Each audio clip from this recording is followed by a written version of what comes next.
Entonces, esa pregunta de estequiometría con los gases dice, considere la combustión completa de heptanol con la fórmula química con oxígeno para producir el dióxido de carbono y el agua.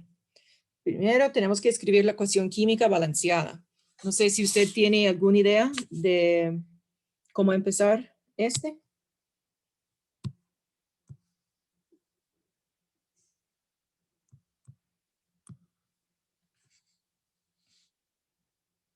Ahí está. Primero ponen las fórmulas sí, la fórmula molecular creo que es de cada compuesto y los reactivos para antes de empezar a balancear. Ok, entonces vamos a tener este compuesto, es el heptanol. No se preocupe por el estado físico, pero es un líquido. Va a reaccionar con el oxígeno, que es un gas, y dióxido de carbono y el agua. Ok, ¿cómo le puedo balancear? ¿Qué podemos hacer? Tenemos oxígenos, ¿no? Hidrógenos y...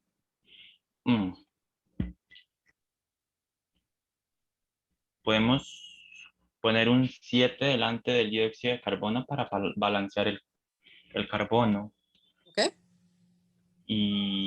Ok, Y un 8 delante del hidrógeno.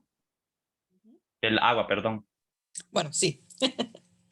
14 y 8 hacen 20 y ahí tenemos 3. Creo que está mal balanceada. A ver, 3, 3. Ah, no, no, sí. Mm,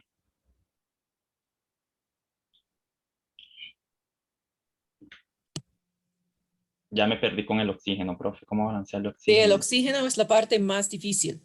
Dígame algo, ¿usted prefiere trabajar con fracciones o sin fracciones? Am, Cualquiera de las dos está bien. Ok, personalmente yo pienso que es más directo trabajar con las fracciones. Pero cada persona es diferente. Entonces, si usted quiere, podemos hacerlo de otro método si a usted no le gusta este. Ok, como usted había notado, del lado de los productos tenemos 14 más 8 es igual a 22 oxígenos. Entonces, voy a restar, tengo un oxígeno aquí, entonces voy a hacer 22 menos 1. Yo quiero 21 oxígenos del oxígeno molecular, ¿verdad? Ujú. Entonces, quiero 21, pero vienen en parejas. Entonces, yo voy a escribir 21 sobre 2 y así voy a tener 21 por 2 entre 2 me da 21 en oxígenos. ¿Está bien? Ok. Mi ecuación final no debe tener una fracción. Entonces, yo voy a multiplicar cada compuesto por 2 para eliminar la fracción. ¿Así está bien? Sí. Ok, entonces vamos a tener 2 heptanol, 21 sobre 2 entre 2 me da 21. 7 por 2 me da 14. Y 8 por 2 me da 16. Y ahora necesito este. ¿Ok? Ujú. Ok, súper. Entonces ya hemos ganado 2 puntos. Ahora vamos a calcular la masa molar de cada molécula. Bueno, ya es un poco fácil para este punto, pero usted puede hacerlo. Bueno, voy a hacer los que son más fácil. Entonces, para parte B, el oxígeno, no sé si usted lo recuerde, pero es 32,00. El agua es 18,02. El dióxido de carbono es 44,01. Entonces, de verdad, solo tenemos que calcular a mano el heptanol. Y ¿Y cómo vamos a hacerlo? multiplicar el peso por la cantidad de átomos que tenemos de cada compuesto.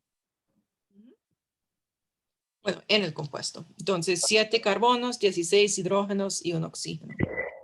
Sacamos la tabla periódica, encontramos el carbono es 12,01, el hidrógeno es 1,01 y el oxígeno es 16,00. Entonces, no sé si usted tiene una calculadora a la par. Sí. Ok, excelente.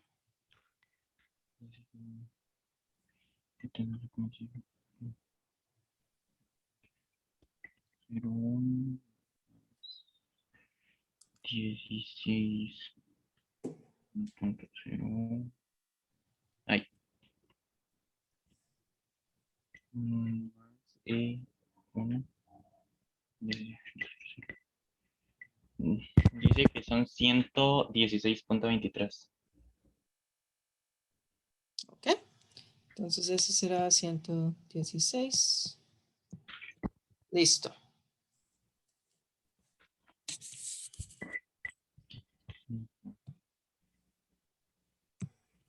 Profe, y ahí Sí. no se toma en cuenta los números en verde que están al frente de cada compuesto.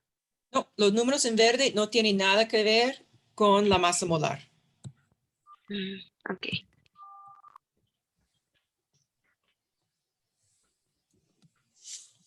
Bien, ahora en parte C vamos a determinar el rendimiento teórico de dióxido de carbono si 10 gramos de heptanol reaccionan con 15 gramos de oxígeno.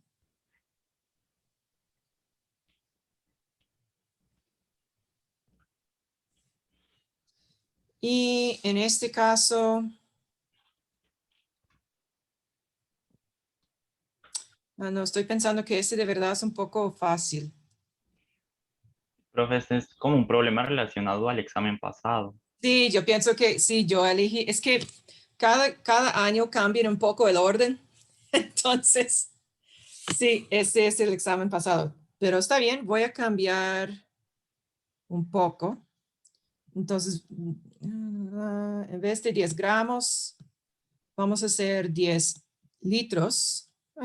Ya. Y sí, y litros de oxígeno. Y vamos a determinar.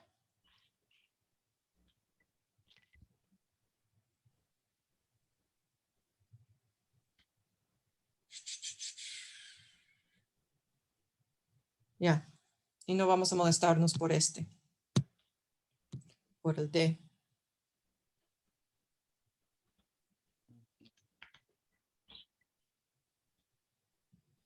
Y vamos a determinar el rendimiento teórico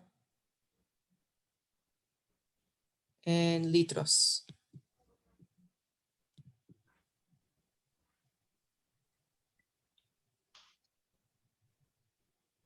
Así está bien. ¿Sí? Al menos es un paso más interesante.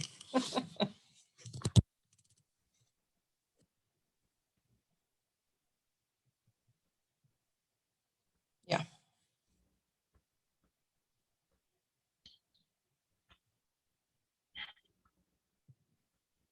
Ok, entonces, ¿cómo quiere realizar esta pregunta? Ahora estamos en la parte clave. Solo sabemos el volumen de cada gas. Mm. Habría que pasarlo primero a moles. Buena idea. Entonces, podemos asumir que ambos son gases ideales. Entonces, cuando despejamos moles, los moles de heptanol, voy a poner H de heptanol, ¿está bien? Ajá.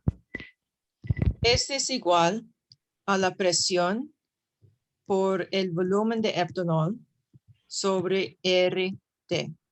Porque podemos asumir que el volumen de que la presión y temperatura es igual para el etanol y para el oxígeno. Entonces, los moles de oxígeno es igual a la presión por el volumen de oxígeno sobre R y T. Ujú.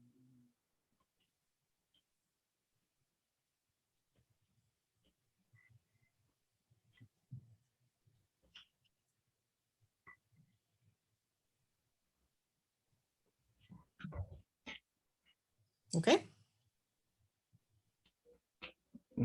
¿Qué significa esa H, profe? H de etanol. Ah, ok.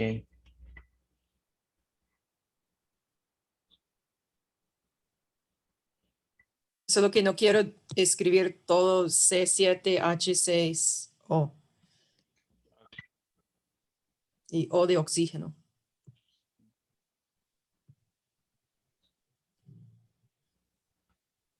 O si prefiere, ponemos ox para que no se vea como un cero.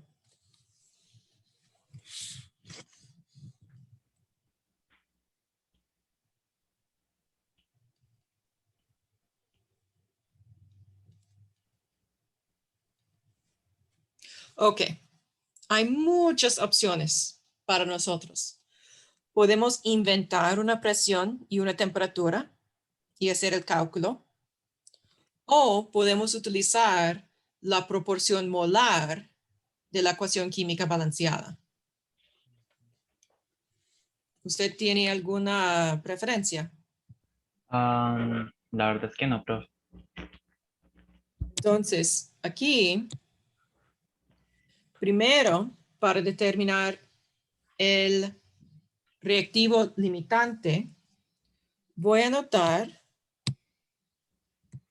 que la relación molar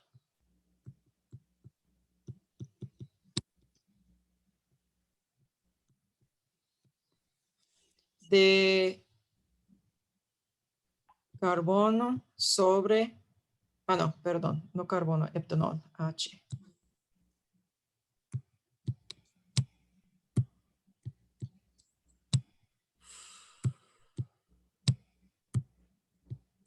Del etanol sobre el oxígeno es igual a 2 sobre 21. ¿Verdad? Ajá.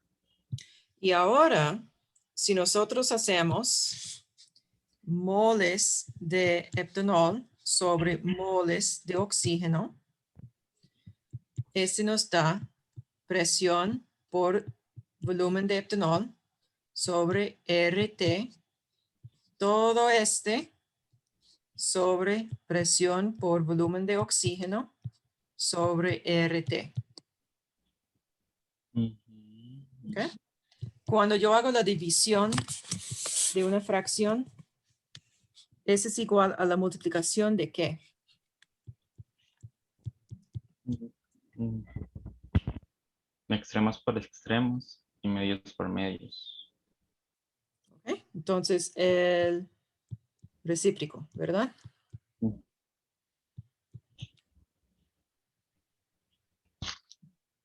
¿Okay? Con este, yo veo que presión y presión se cancela. RT y RT se cancela. Entonces, la proporción molar es igual a la proporción en volumen. Mm. Y la proporción en volumen, etanol tiene 10 litros y oxígeno tiene 15 litros. Entonces, la proporción en volumen, que es igual a la proporción molar,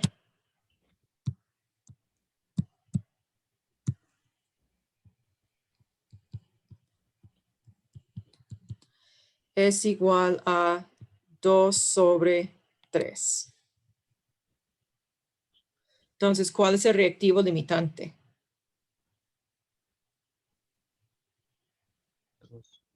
el heptanol. Pero tenemos aquí 2 y aquí tenemos 2. La misma cantidad. Lo que nos hace falta es el oxígeno. Es el reactivo limitante. Ah,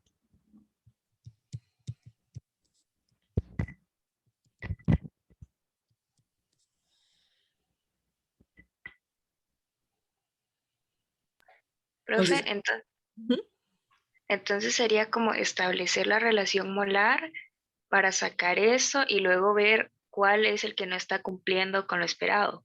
sí. Y está bien si al final no tenemos el mismo valor en el numerador. Tenemos aquí como mucha suerte que la relación simplifica a 2 sobre 21 y 2 sobre 3. Lo que es importante es la relación molar que necesitamos es menor de lo que tenemos. ujú. Dado que es menor, lo que tenemos tiene un exceso de heptano o un limitante de oxígeno.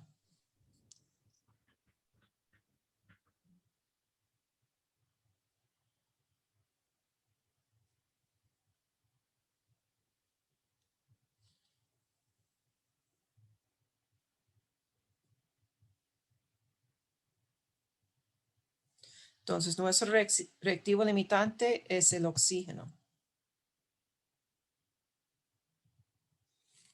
Voy a decir esta parte en otras palabras para asegurarnos que lo expliqué bien.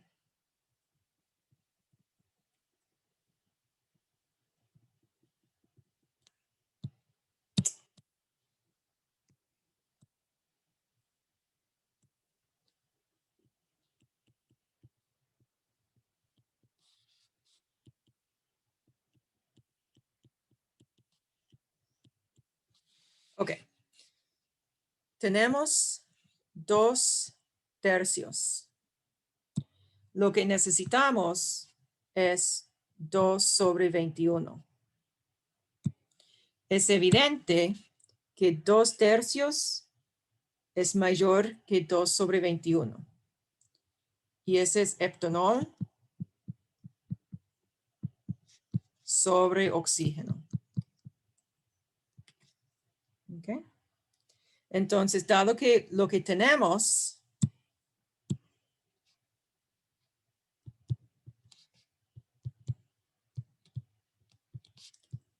un exceso de el numerador, que es en este caso heptanol.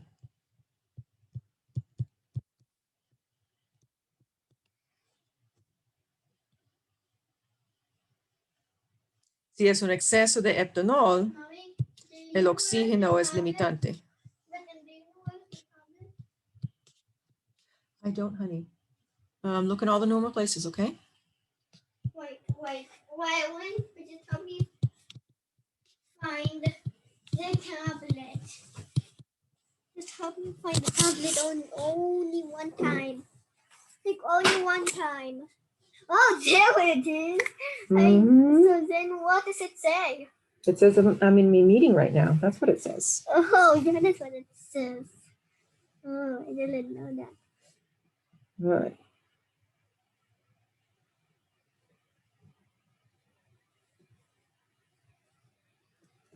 Well, eventually I'll forget that what I have already seen. The Yes, password. it's a long password. I don't know if you're going to remember it. Okay, please give me some privacy while I teach my students. Yes, okay. Thank you. That way you can have the volume on that thing. Bueno, ¿cómo estamos? Entonces, hemos identificado que el heptanol es el reactivo en exceso y el oxígeno es el reactivo limitante.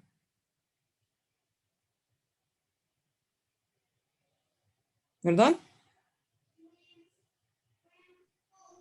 Sí, profe. Ok. De una manera parecida, ¿ustedes están de acuerdo de que si la relación molar entre heptano y oxígeno es igual a la relación en volumen. Entonces también podemos identificar una relación en volumen entre el oxígeno, nuestro reactivo limitante, y el producto, el dióxido de carbono.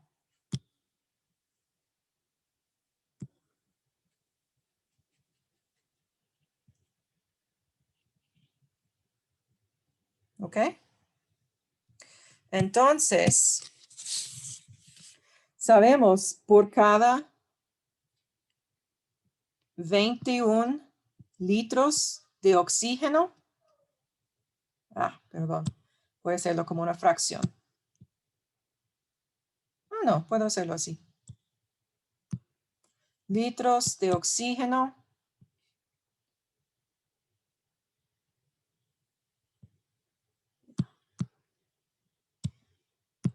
Ok, vamos a producir 14 litros de dióxido de carbono por cada 21 litros de oxígeno, ¿verdad?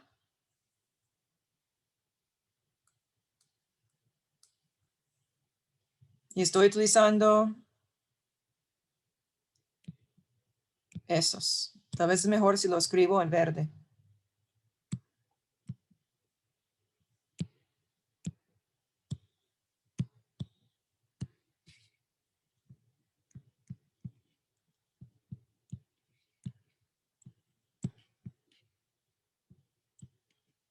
¿Está bien?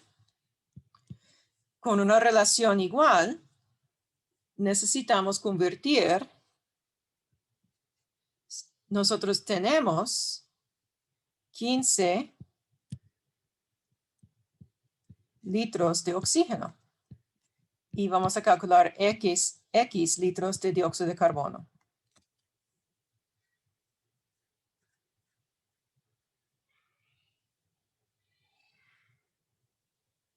¿Está bien?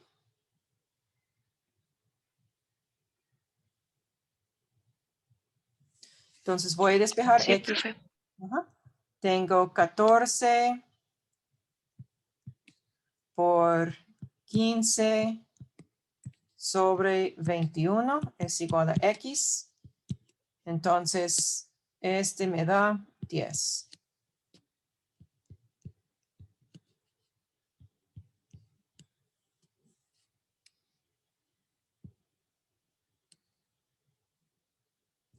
Y esa es la respuesta final.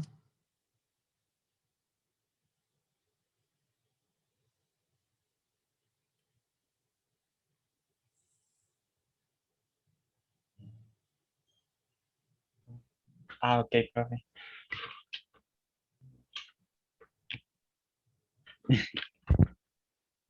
Sí, ok.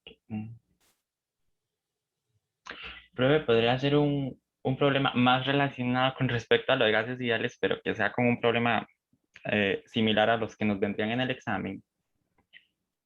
Sí, este es algo que puede venir porque tenemos que utilizar relaciones con la ecuación de gases ideales para calcular el rendimiento.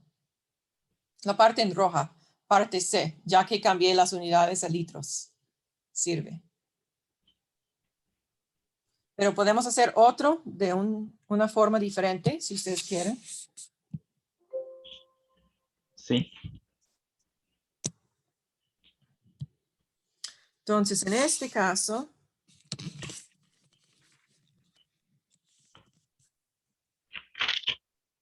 vamos a hacer...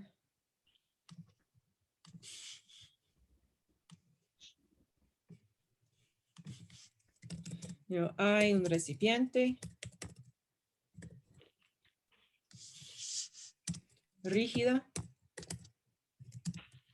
con una fuga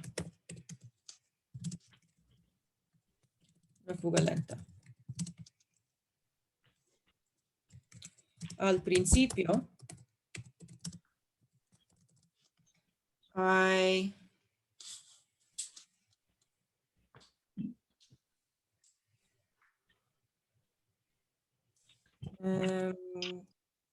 38 moles de gas.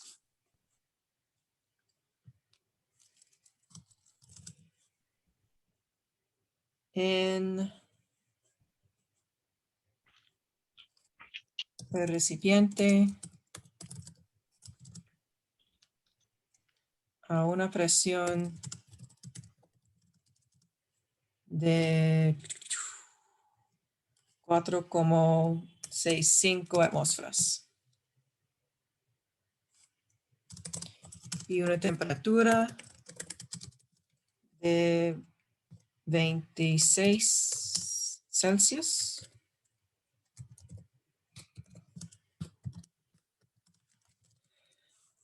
Calcule la cantidad de moles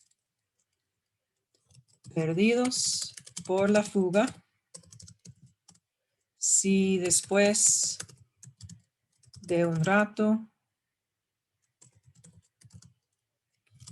la presión es de 1,24 atmósferas y la temperatura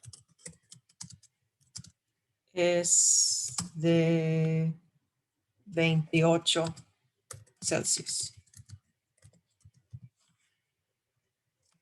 Ok.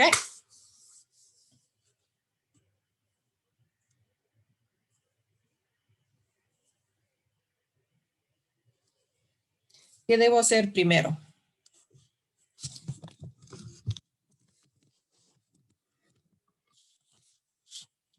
Voy a enfatizar, este es moles de un gas ideal.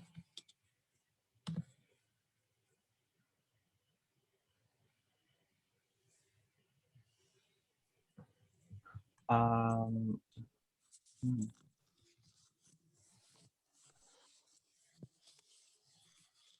Ahí, si entiendo bien, se calcula como el ¿Se calcula qué? volumen 2, ¿no? Ok, bueno, es un recipiente rígida. Entonces, este indica que el cambio de volumen es igual a 0 o el volumen es constante.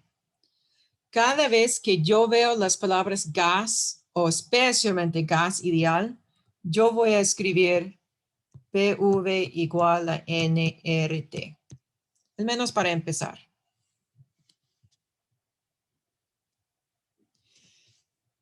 Y cuando tenemos un cambio de circunstancia, lo que queremos hacer es despejar todos los valores que cambian a un lado y todos los valores que se mantienen constante al otro lado.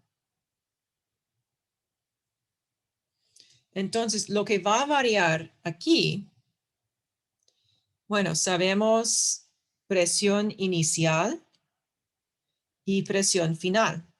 Entonces, nosotros tenemos presión inicial, va a variar. La cantidad de moles va a variar porque queremos calcular la cantidad de moles perdidos. Entonces voy a traer moles inicial. También la temperatura ha cambiado. Entonces voy a incluir temperatura inicial. ¿Qué es constante? La constante de gases ideales siempre es constante. Y en este ejemplo, el volumen se mantiene constante.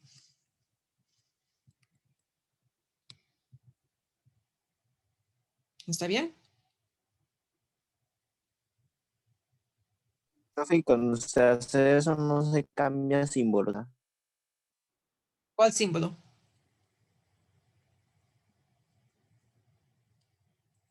No, profe, ignóreme. Es que me equivoco. Ok. Entonces tenemos la presión inicial, moles inicial y temperatura inicial. También hay presión final, moles final y temperatura final es igual a R, la constante de gases ideales, sobre volumen. Entonces, yo puedo escribir que presión inicial sobre moles inicial y volumen inicial es igual a la presión final sobre moles final por volumen final.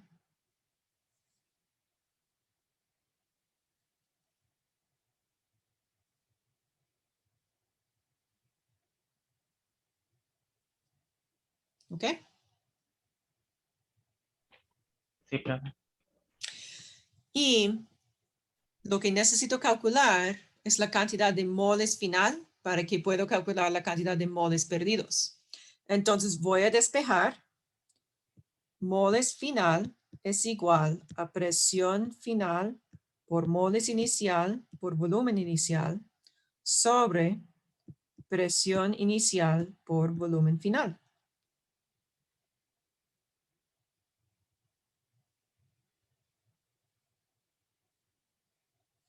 Voy a sustituir todos los números dado.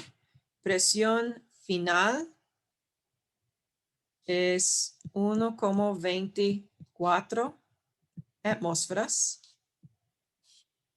Cantidad de moles final, moles inicial, perdón, es 38,00 mol.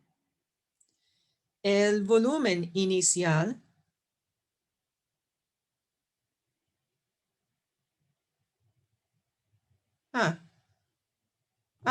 yo escribí V en vez de temperatura. Qué tontita, ¿eh?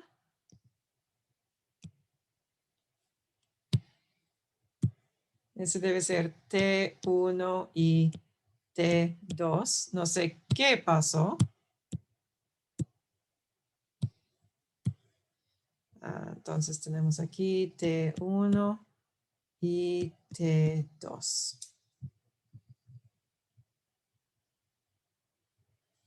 Ok, temperatura inicial es 26 Celsius. Profe, eso, la temperatura no la tendríamos que cambiar a Kelvin. Perfecto. Muy bien. Entonces, temperatura inicial será 26 más 273. Bueno, tenemos dos posiciones decimales, entonces quedamos con el 15. Y ese nos da 299,15 Kelvin. Y T2 es 28,00 más 273,15, que me da 301,15 Kelvin. Entonces, T1 son los 299,15 Kelvin. Presión 1 es 4,65 atmósferas.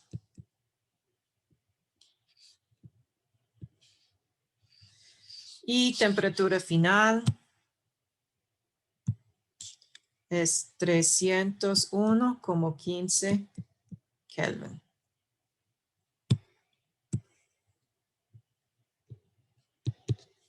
No sé si usted puede poner todo esto en la calculadora. Sí, profe. Sabemos que atmósfera y atmósfera se cancela. Kelvin y Kelvin se cancela. Vamos a tener la respuesta en mol.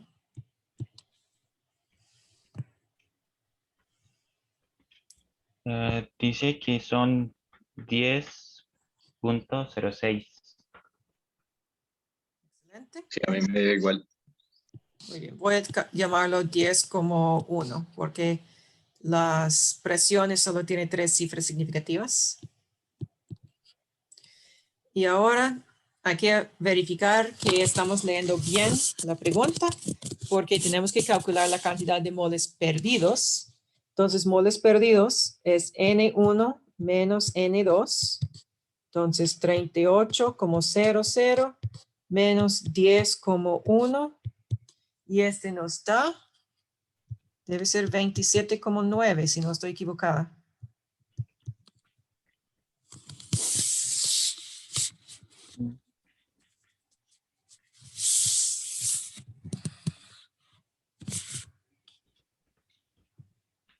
Sí, profe.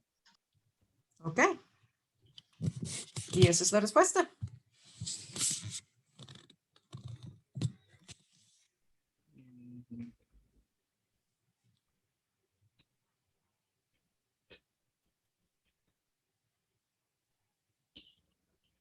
Em, ok.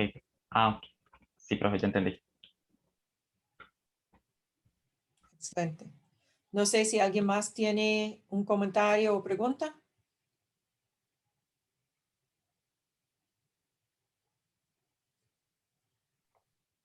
Solo para estar segura, entonces estos problemas siempre se van a poder sacar a partir de la fórmula del principio.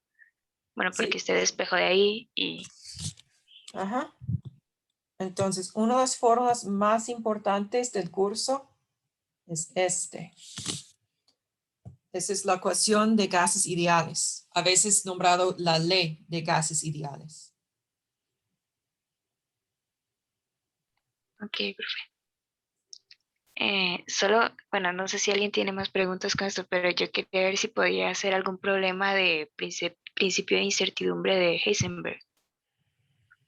Sí, está bien. Gracias.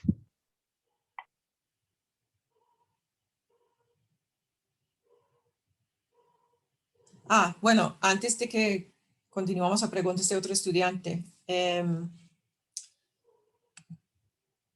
es que Steven, usted fue la persona que solicitó las horas. ¿Usted tenía otra pregunta o Sí, duda? sí, bueno, con esto ya no tanto, era con lo del cambio de fase y lo del Sí, calcular. claro. Pero si quieres responderle primero a la compañera, no tengo ningún problema, pero Yo pienso que su pregunta es más difícil, entonces mejor Profe, hacemos yo esto estoy primero. pegado ahí también en el donde Steven está. Perdón. En los cambios de fase. Sí, de hecho vine a eso. ¿Está bien?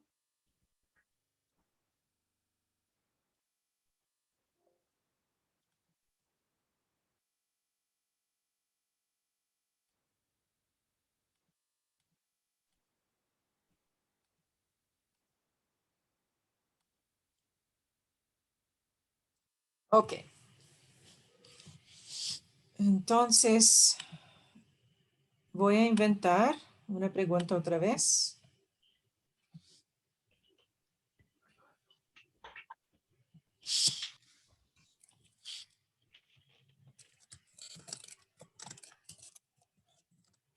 Entonces, hay un sólido con calor específico de 5,70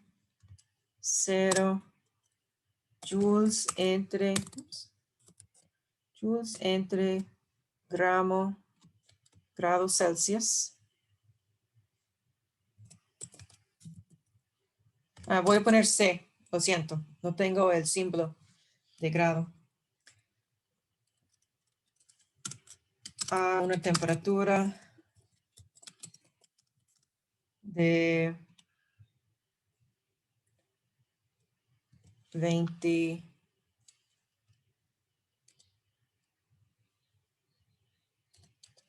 Celsius.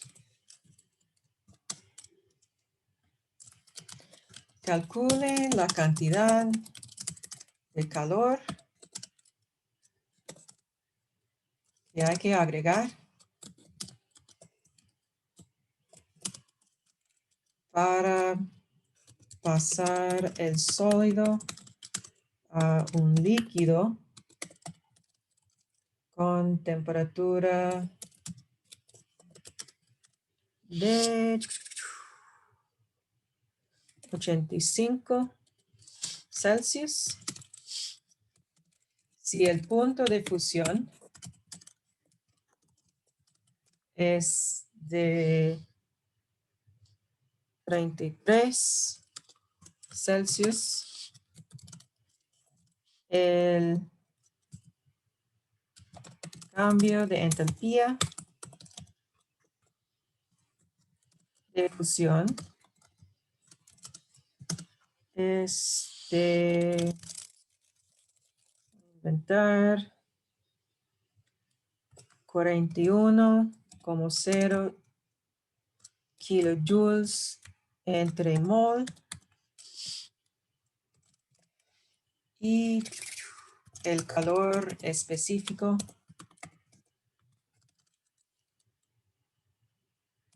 del líquido es de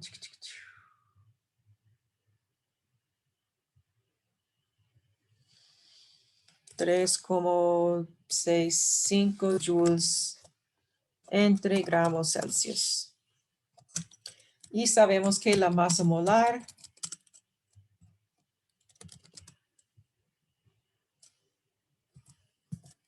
de la sustancia es de 124,0 gramos entre mol. Y vamos a decir que hay 60 gramos de un sólido. Ok, lo siento por hacerlo un poco desordenado, estoy inventando cosas, pero yo pienso que ahora tenemos toda la información que necesitamos para resolver la pregunta. Ok, después de leer la pregunta, yo puedo notar que tenemos un cambio de fase, tenemos valores de calor específico, entalpía de fusión, todo este. Entonces, para ayudarme en esta pregunta, voy a empezar con un dibujito del gráfico de temperatura versus calor añadido. Esas curvas siempre tienen la misma forma general. Hay un sólido que se caliente hasta su punto de fusión. En el punto de fusión tenemos una mezcla de sólido y líquido. Cuando todo se ha derretido, la temperatura aumenta otra vez hasta que llega a su punto de ebullición y así la temperatura es plana. Durante el punto de ebullición tenemos una mezcla de líquido y vapor. Cuando por fin todo el líquido se ha convertido en vapor, la temperatura aumenta otra vez. ¿Ok?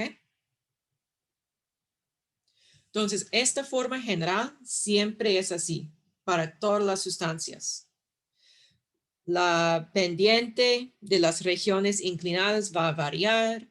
El ancho de las regiones horizontales va a variar, pero en general se ve así.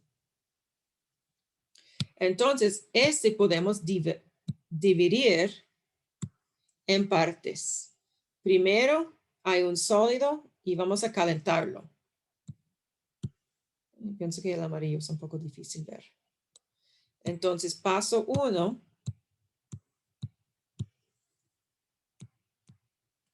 Es calentar el sólido de 20 Celsius,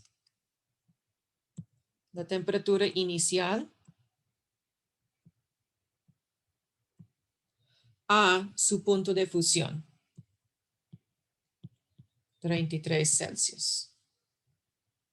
¿Okay? El segundo paso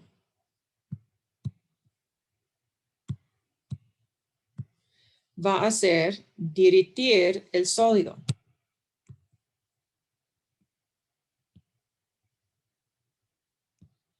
Entonces hay que pasar el sólido al líquido.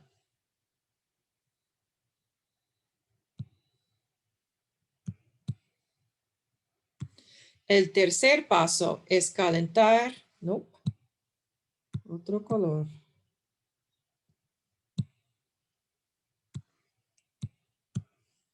Tercer paso es calentar el líquido hasta la temperatura final, que es 85 Celsius.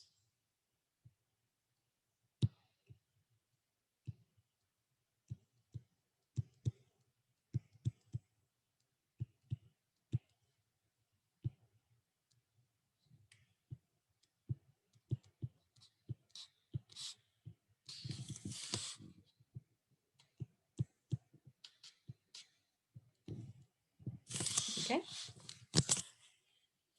En esta pregunta no tenemos que vaporizar el líquido, no tenemos que calentar un gas, solo tenemos 3 pasos. Este tipo de pregunta puede tener hasta 5 pasos.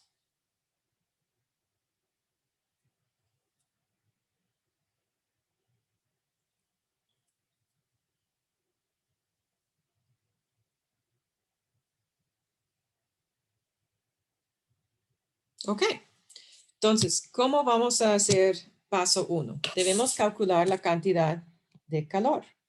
Entonces, calor número 1, yo tengo 60 gramos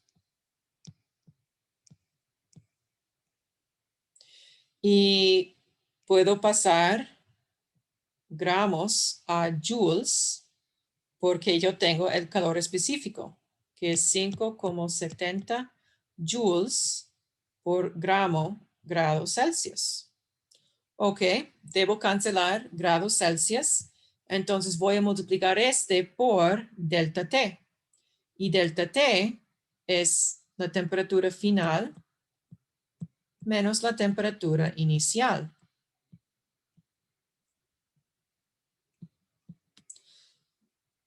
Y un paso adicional. En esas preguntas siempre es más cómodo calcular calor en joules, en kilojoules, perdón. Entonces voy a pasar joules a kilojoules. Y sabemos que un kilojoule es 1000 joules. Entonces todo este va en la calculadora. Vamos a ver qué obtenemos.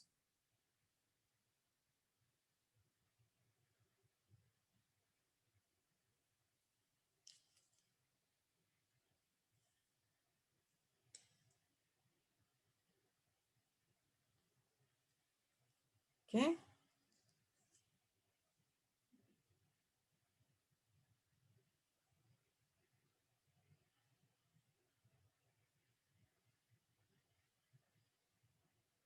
Y ese nos da, será 3 cifras por el calor específico.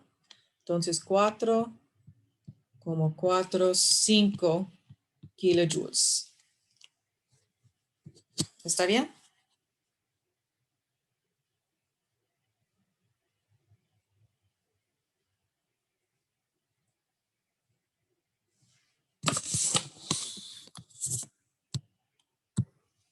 Muy silenciosos. ¿Alguien tiene una pregunta con paso 1? Profe, ese sería el resultado de todo. No, O solo sea, tenemos que de todo, calcular 3 calores y después sumarlos. no sé, pero digamos, desde el 60, toda esa operación da 4,45. Sí, correcto. Ok. Profe, ¿sobre cuántos gramos es 60 gramos. que está ahí? 60 gramos por 5,70 sobre gramos, pero no dice cuánto.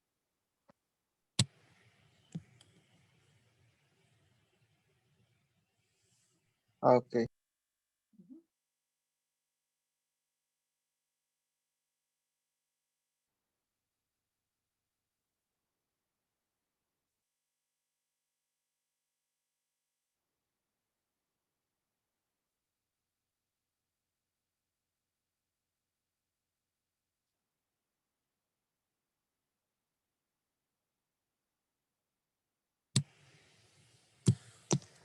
Bueno, ahora en paso 2 debemos calcular la cantidad de calor necesario para pasar el sólido al líquido.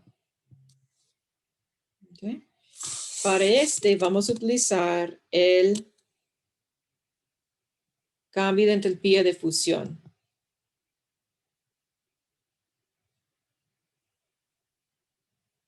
Y yo veo que tiene unidades de kilojoules entre mol. Entonces yo empiezo con los 60 gramos y debo pasar gramos a mol. Por eso necesito la masa molar. Entonces 124,0 gramos en un mol.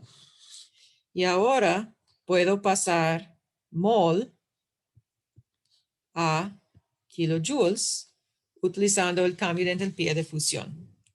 41,0 kilojoules. Pongo todo esto en la calculadora.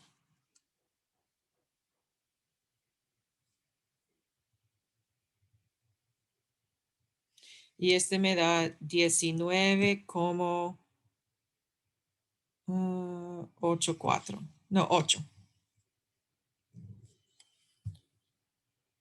kilojoules.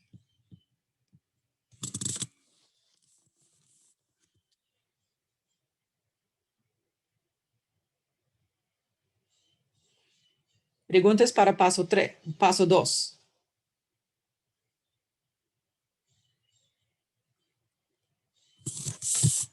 Profe, esto usted lo va a subir, ¿verdad? Al canal de YouTube. Claro que sí. Sí, es porque yo ahorita a las 4 tengo una exposición, entonces ya me tengo que ir. Ok, está bien. Pero de momento sí entendí de dónde es que sale cada cosa, cada dato hasta dónde vamos. Muchísimas gracias, más bien. Con mucho gusto.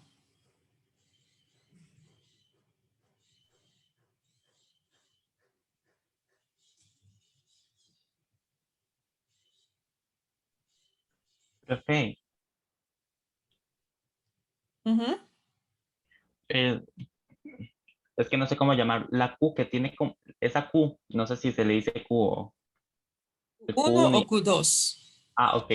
¿Cómo sé yo qué valores le corresponde o qué cálculo debo hacer con cada una? ¿Cómo lo identifico? Ajá. Es por eso que tenemos el mapa a la izquierda. Cuando estamos en las regiones inclinadas, en esta parte, vamos a utilizar el calor específico.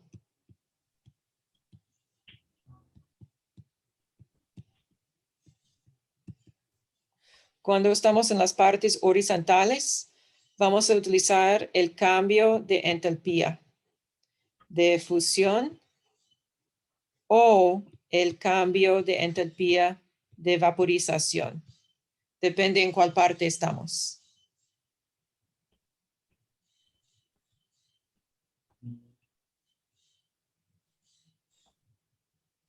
Ah, ok. Profe, yo Ujú. no entiendo bien, o sea, ¿por qué aquí usamos la masa molar y en el otro no? En el Ujú. otro usamos el calor específico. ¿Es por eso Sí, mismo? es porque las unidades de calor específico son joules entre grados Celsius, pero las unidades de cambio de entalpía es entre mol. Ah, ok. Y por eso Entonces, usaríamos el otro. exacto. Ya. Permitimos que las unidades nos guíen. Entonces, si yo tengo la cantidad en gramos, yo puedo utilizarlo directamente con el calor específico, pero debo convertir gramos a mol cuando estoy haciendo un paso que tiene un cambio de entalpía, porque la unidad es entre mol. Ok. Puede ser que en la pregunta usted tiene la cantidad en moles y en este caso se puede utilizar el cambio de entalpía directamente con la cantidad en moles, pero tiene que convertir moles a gramos para utilizar el calor específico.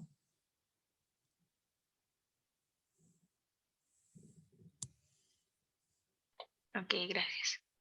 Con gusto, gracias por la pregunta.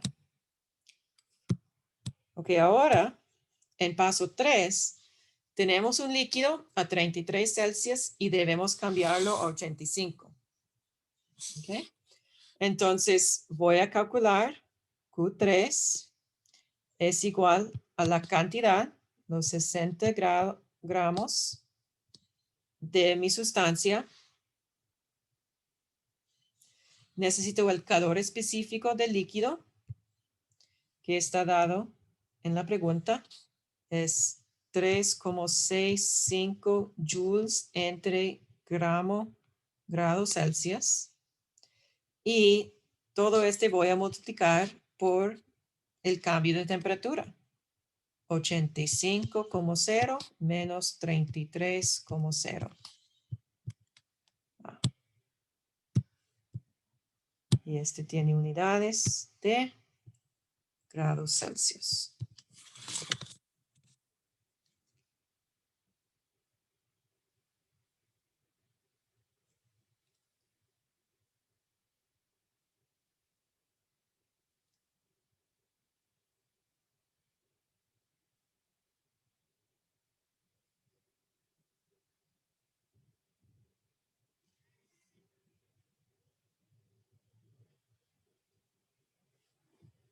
Ok, entonces sacamos la calculadora y podemos obtener.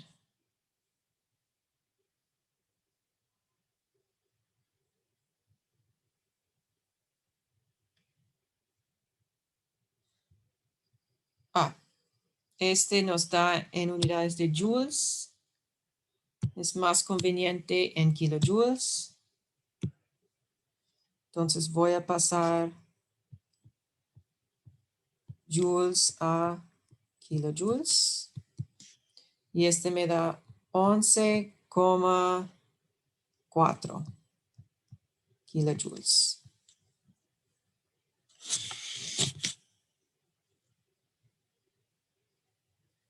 ¿Todo bien?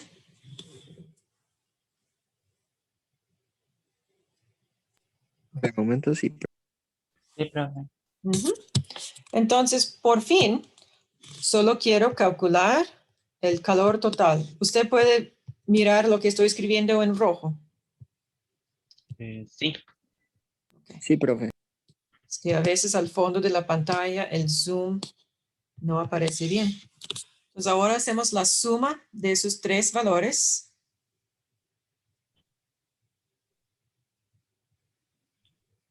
Y nos da 35,6 kilojoules.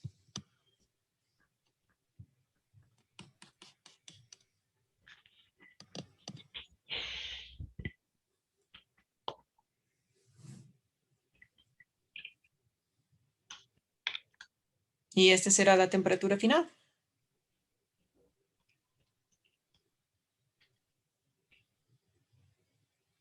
O no la temperatura, la cantidad de calor total.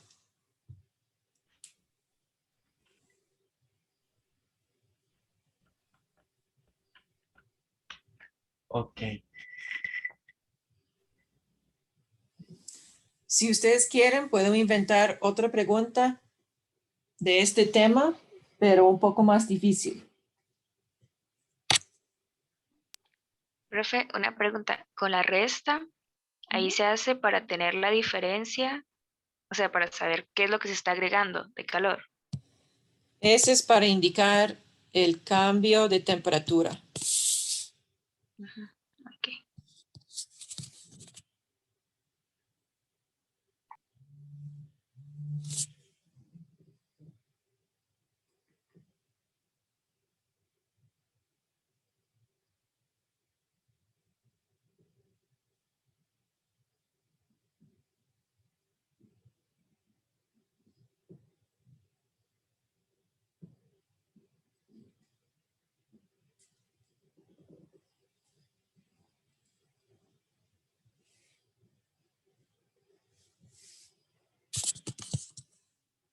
¿Otras preguntas?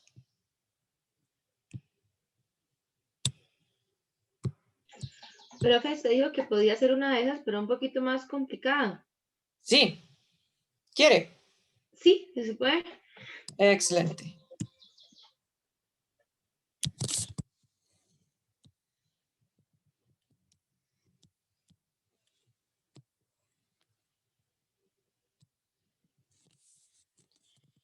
Entonces, para este, vamos a decir que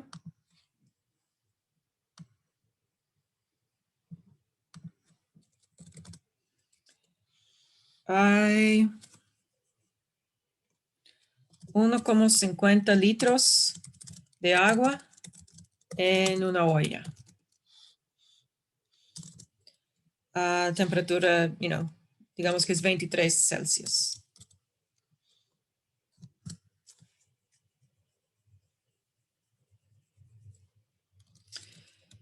La cocina agrega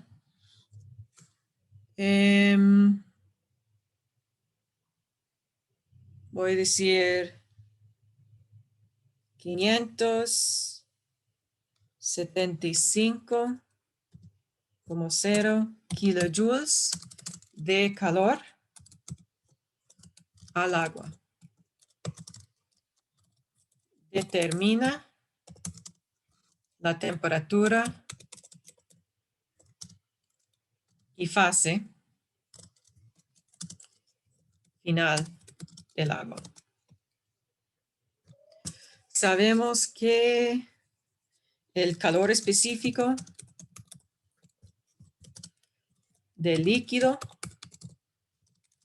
y otra vez, no estoy completamente seguro, pero pienso que es 4,18 joules entre grados Celsius.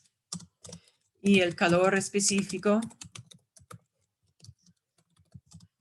del gas, y otra vez, es posible que no es exactamente, pero yo pienso que es 1,12 joules entre grados Celsius. Y el cambio de entalpía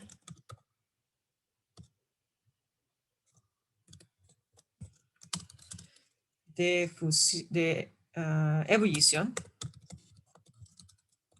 es y este es algo que yo pienso que no recuerdo. Pienso que es 44 kilojoules entre mol. Pienso que sí. ¿Ok?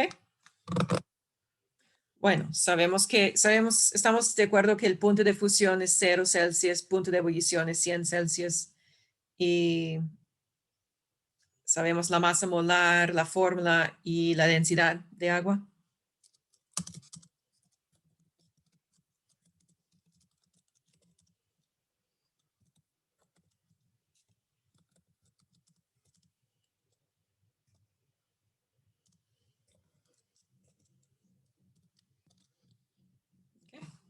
Y es por definición. Bueno, por definición a temperatura, a TPE, temperatura y presión estándar. Pero es suficiente que tenemos así. Ok. Entonces, cuando tenemos calor agregado, cambios de temperatura, cambios de fase, ¿qué diagrama debo poner primero?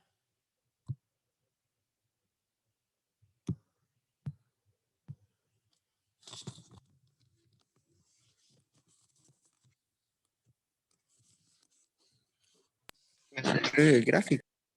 Ujú. ¿Qué es el eje Y? La temperatura. Ujú. Y el eje X. El calor que se agrega.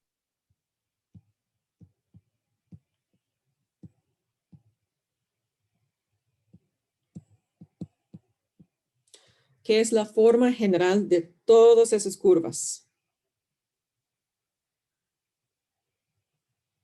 Primero una diagonal, después una constante horizontal y después otra diagonal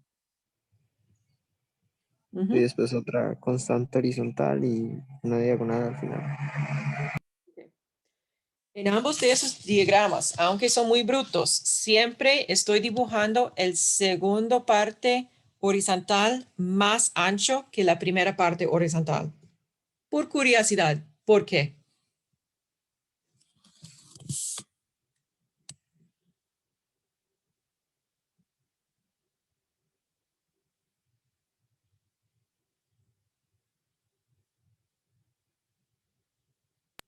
Porque para pasar de líquido a vapor requiere más calor que de sólido a líquido. ¿Por qué necesita más calor? Usted tiene toda la razón.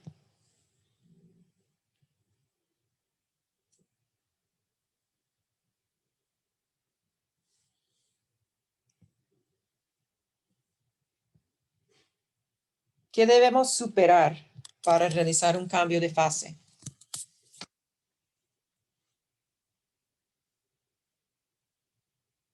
Los enlaces, ¿Los enlaces covalentes?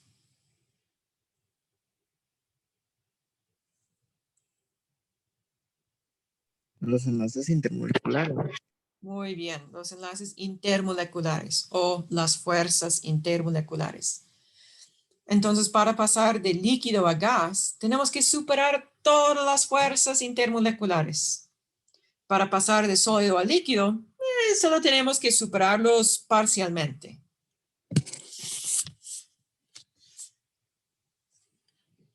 Ok, entonces, esta pregunta es más interesante porque sabemos cuál es la temperatura inicial. Entonces, sabemos que vamos bueno, en este gráfico, ¿qué es la temperatura que corresponde a la primera línea horizontal?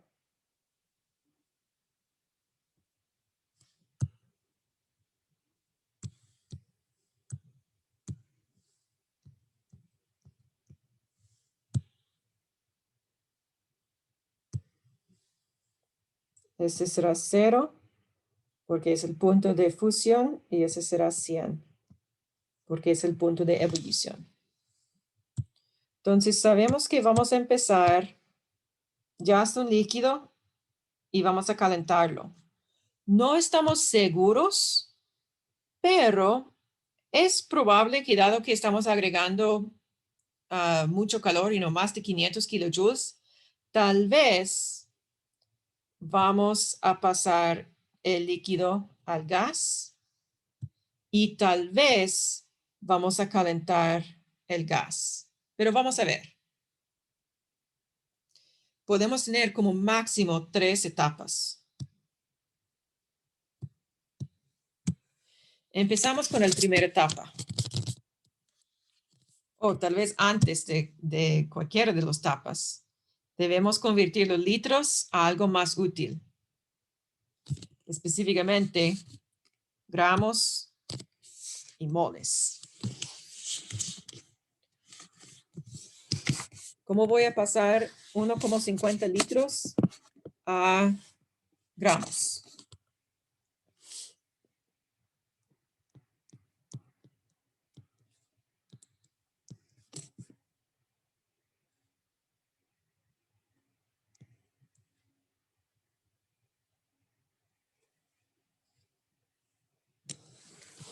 De litros a moles y de moles a gramos.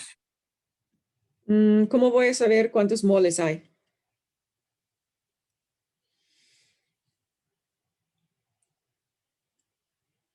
Profe, si lo pasamos a mililitros y de mililitros a... No. Ajá. Entonces, primero pasamos litros a mililitros y después mililitros a gramos, que es 1 a 1. Entonces, con este tenemos la cantidad de gramos, que será 1500 gramos de agua. Y si tenemos 1500 gramos de agua, muy cerca, lo siento.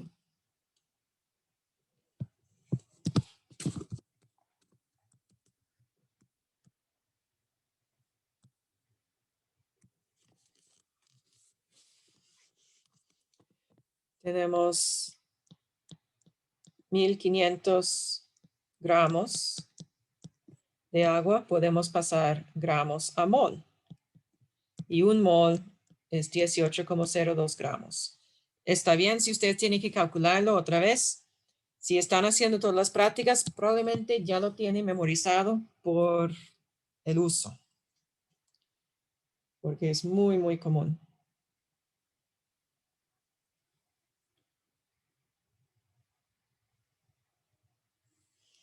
Y este resulta en 83. Ups.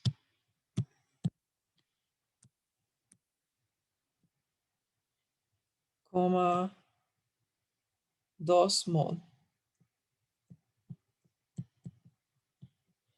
Entonces, esas cantidades van a ser muy útiles. Ok. Ahora, primera etapa. Vamos a calcular Q1. Voy a organizarlo igual. Entonces, primera etapa. Vamos a calentar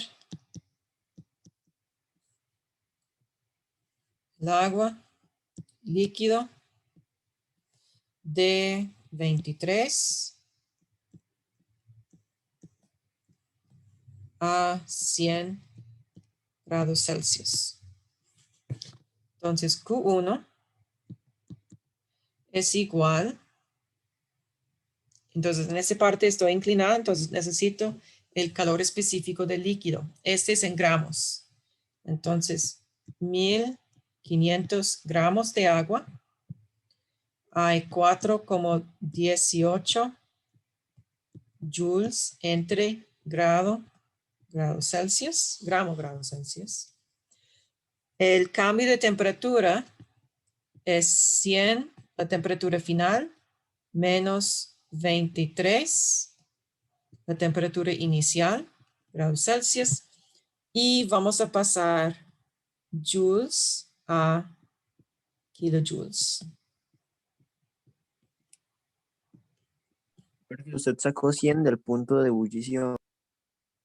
Porque yo voy a asumir que vamos a traerlo a ebullición. Si este calcular de Q1 es más de 575 kilojoules, yo sé que ni vamos a llegar al punto de ebullición. Pero no puedo saber hasta que hago el cálculo. Entonces vamos a ver. Entonces 1500 por 4,18 por 100 menos 23 y entre 1000. Este me da 482,79 kilojoules. ¿Y qué tenemos? Pam, pam, pam. Solo tenemos 575 kilojoules. Entonces, no hay calor suficiente para llegar a 100 Celsius.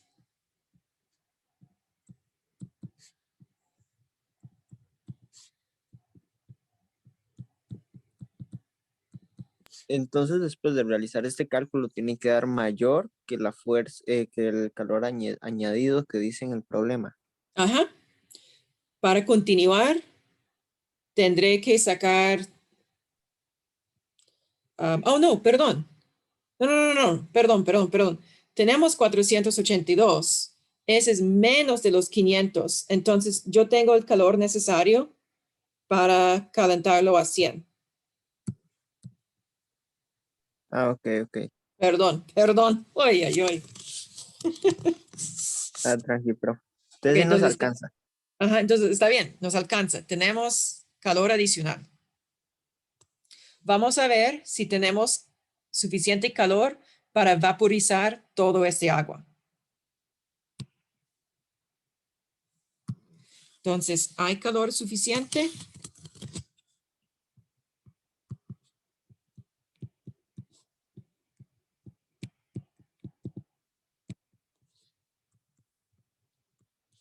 Para calentar el agua líquido a 100 grados Celsius. Ahora vamos a etapa 2, que es vaporizar el líquido a gas. Vamos a ver si hay calor suficiente para hacer todo este. Entonces, Q2 es igual a la cantidad de moles, que es 83,2 mol de agua, por el cambio de entropía de ebullición, que es 44,0 kilojoules entre mol. Entonces, este nos da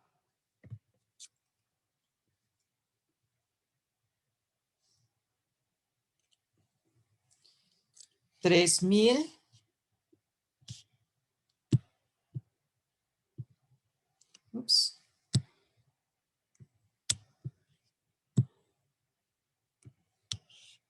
661 kilojoules. Y no tenemos esta cantidad. Solo tenemos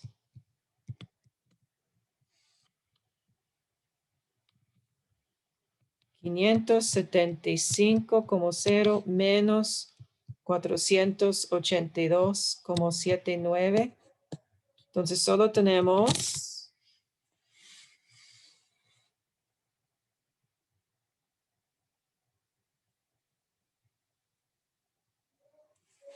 $92,2 kilojoules para vaporizar el agua.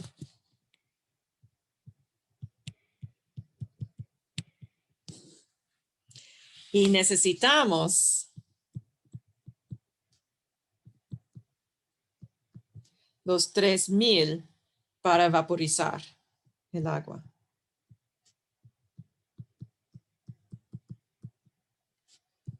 Todo el agua. Entonces, en este caso, vamos a parar como aquí y no más. Profe, ¿y cómo sé yo cuál es la temperatura final del agua? ¿Ok? Cuando estoy vaporizando o evaporizando el agua, ¿qué es la temperatura? Es constante. Constante a 100 grados. Entonces, la temperatura final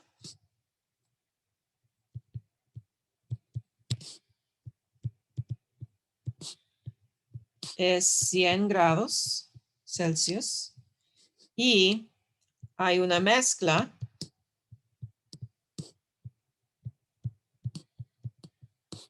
de líquido principalmente y un poco de gas.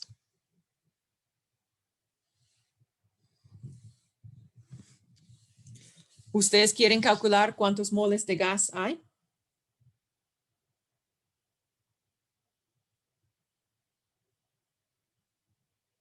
Puede ser, profe. Otra pregunta así rápida, digamos. Si Ujú. no es agua o qué sé yo, fuera etanol o algo así, nos tienen que decir el valor del punto de ebullición. Ah, sí. Ujú. Ustedes no tienen que... El único punto de ebullición y punto de fusión que deben tener memorizados son los de agua. Ah, ok, profe.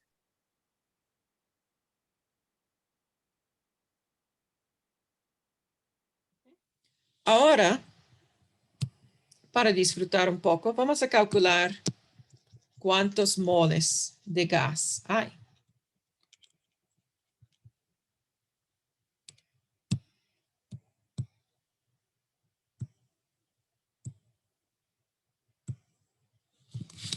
Entonces,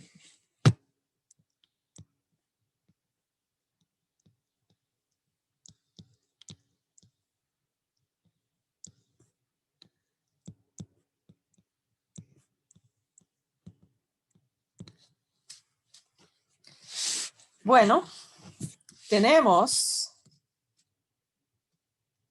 92,2 kilojoules disponibles.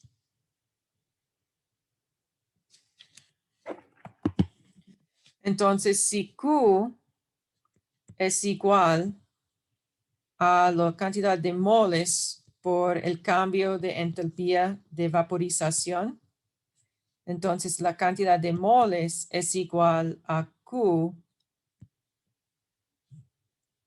sobre cambio de entalpía de vaporización.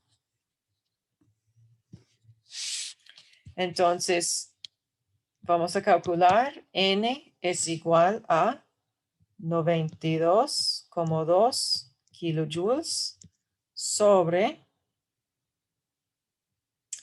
44,0 kilojoules entre mol. Y ese nos da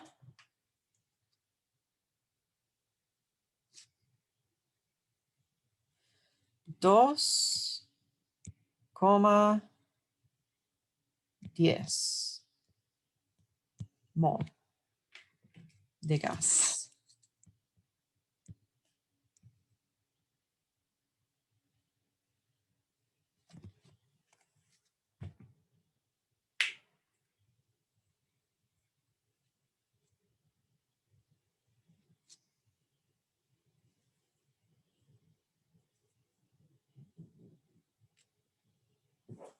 Así está bien. Sí, profe.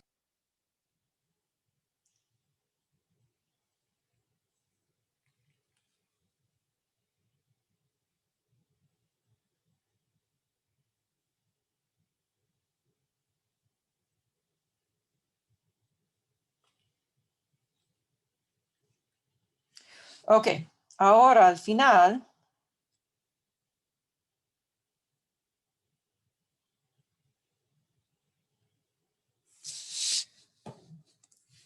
tenemos una pregunta sobre el principio de incertidumbre de Heisenberg.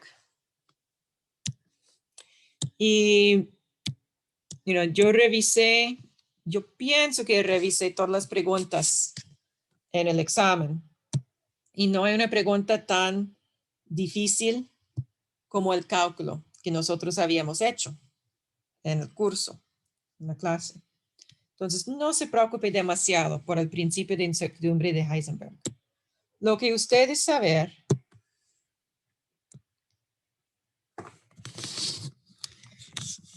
para el principio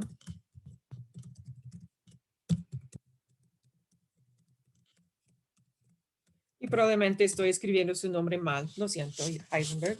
No siento mucho porque no era buena persona. Entonces, trabajó para los nazis y todo. Yeah.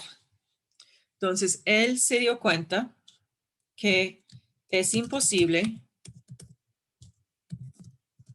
saber la posición y el ímpetu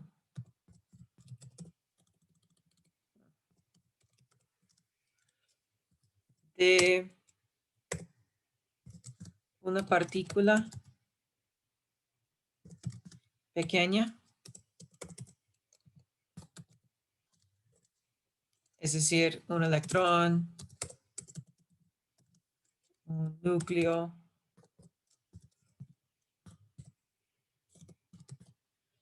cosas así.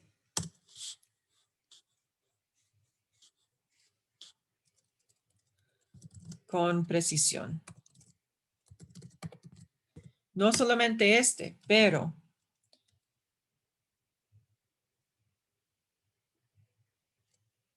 si sabemos si aumentamos la precisión,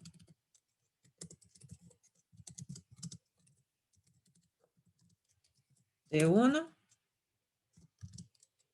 la incertidumbre del otro aumenta.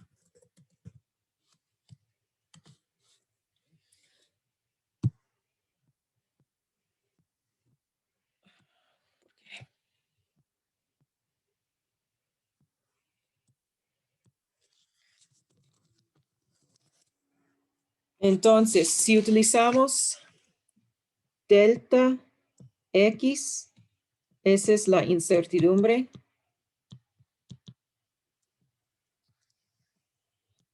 En posición. Y delta P es la incertidumbre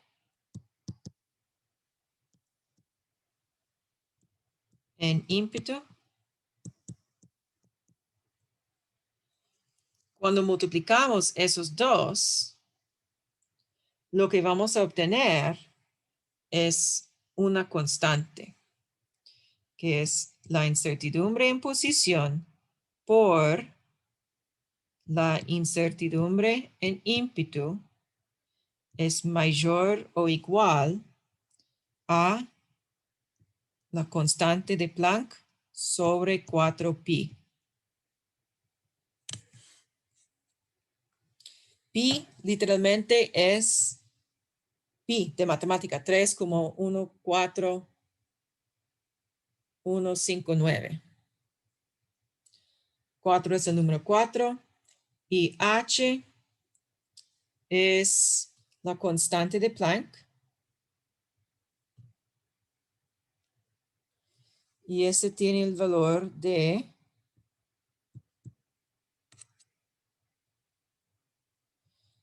6,62 por 10 la menos 20, no, 30.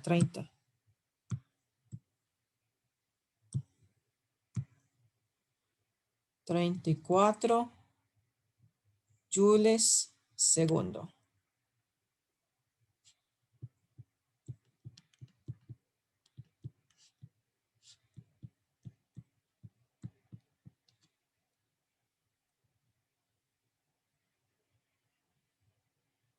Okay.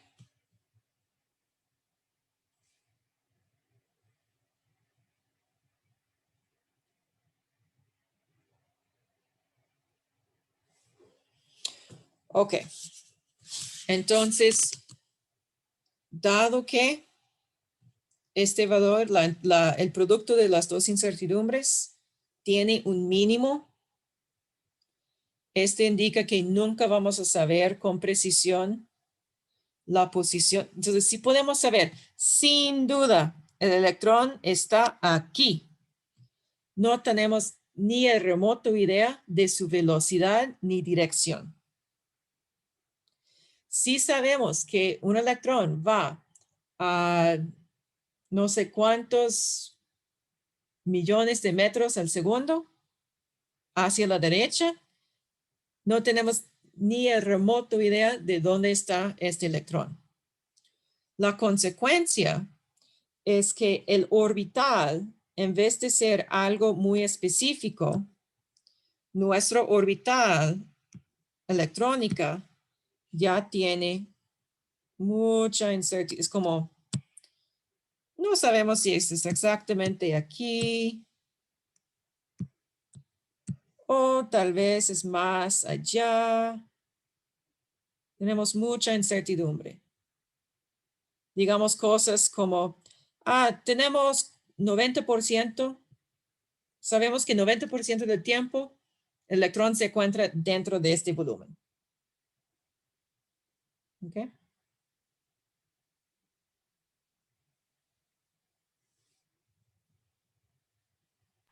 Ok.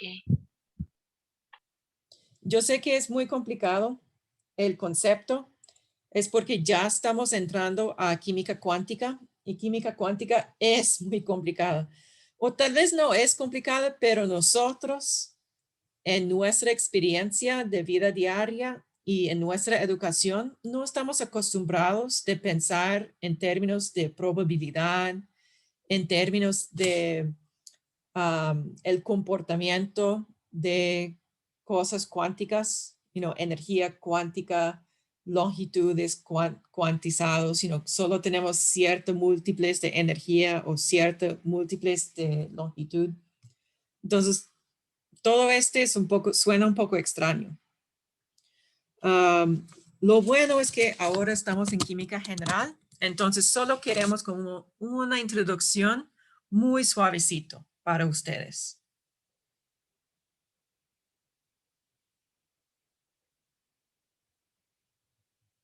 Ok, profe, entonces no nos va a entrar algo así como tan complicado. No, ustedes no tienen que hacer un cálculo como en la práctica. La práctica era más difícil. Ah, ok, ok, qué dicha. Ujú.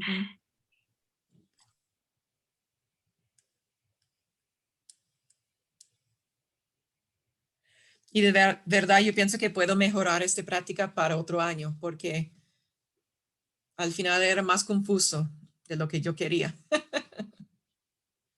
Lo que quiso demostrar es que esta relación es solo importante para objetos muy pequeños. Porque lo que sucede con un electrón es, si este es el diámetro del electrón, la incertidumbre de su posición es mayor que el tamaño del electrón. Pero cuando tenemos un objeto que nosotros podemos ver, como una canica, la incertidumbre de la posición y el ímpetu de una canica es un milésimo de su diámetro. Entonces, ni vamos a notar la incertidumbre en su posición y ímpetu con los instrumentos que tenemos. Es solo cuando los objetos son muy pequeños, como un electrón, como un núcleo, que los instrumentos notan que la incertidumbre en su posición e ímpetu es mayor que el diámetro del objeto.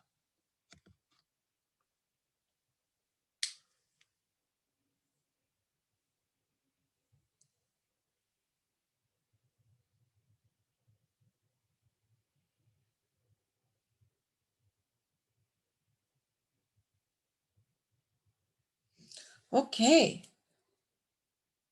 Ok, ya son los 4:36. Entonces, yo sospecho que tengo algunos estudiantes de mi otro curso de Química General Intensiva.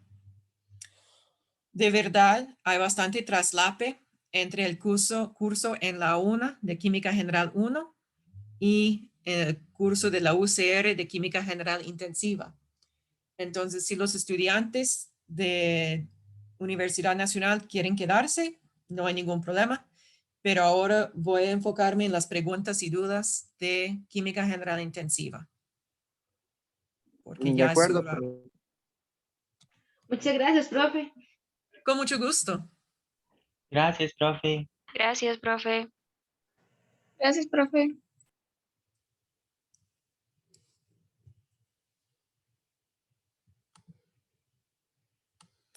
Ok. Bueno. Entonces, intensiva. ¿Cómo les puedo ayudar? No recuerdo quién solicitó primero en la clase, pero... Bueno, profe, yo leí en la clase, no sé si... Ah, muy bien. Entonces empezamos con usted, André. Sí, profe, bueno, es en una consulta sobre el examen. ¿Ok?